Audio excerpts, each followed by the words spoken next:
2015年，美国俄亥俄州发现了3只公鹿生前因互相殴斗导致死亡形成的这种奇特景象。而这样的一件看似很正常的自然现象，它带我揭开了《荒野大镖客2》中的另一桩悬案。情况是这样的，在《荒野大镖客2》中草莓镇的东北部，发现这样一个情况，和前面所述的一模一样，那就是眼前的这3只公鹿，它们互相殴斗，导致头上的鹿角被缠绕在了一起，由于无法解开，被活活饿死在了这里。而由于我对这个游戏的了解，无论你看到任何的奇特景象，如果你认真去调查，都会发现后续有一系列的连贯线索。当然，这一景象正是其中之一，因为这3只鹿的形状正好指的是维京3只神鹿形成的飓风图案。很明显，这就是在告诉玩家，游戏的整个地图里一定分布着关于维京人的彩蛋。玩过游戏的肯定知道，在白兰地瀑布附近有一个这样的墓地，我们通过主角的记录知道这是维京人的墓地。墓地中铺满了骷髅的遗骸，貌似是在祭祀什么。在这里，我们还能捡到维京人的头盔、梳子，还有一把维京战斧。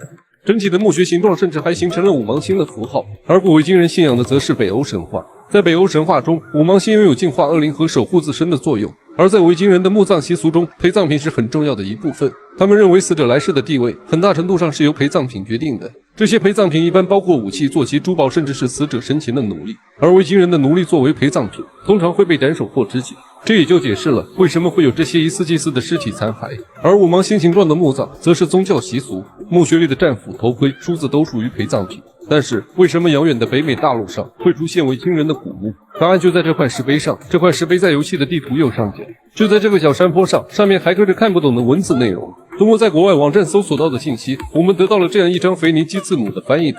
根据字母表我们一一对照，翻译过来的意思是这样：我们乘船抵达美丽的土地，发现了友善的人们，于是我们离开，让他们平静生活。在碑文中提到，他们是乘着船来到这里的。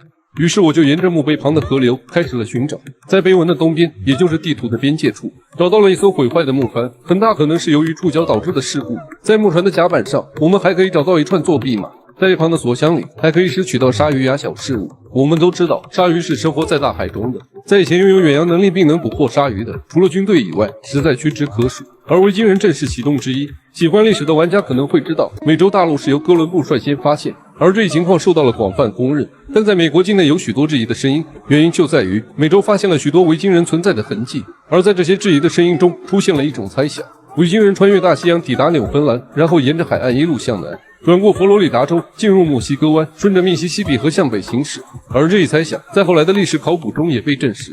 而儿星在制作游戏时，也巧妙地将它融入进了游戏当中，也就是我们前面所看到的一切。维京人顺着拉纳赫奇河航行，不幸出现了事故，导致船只损坏。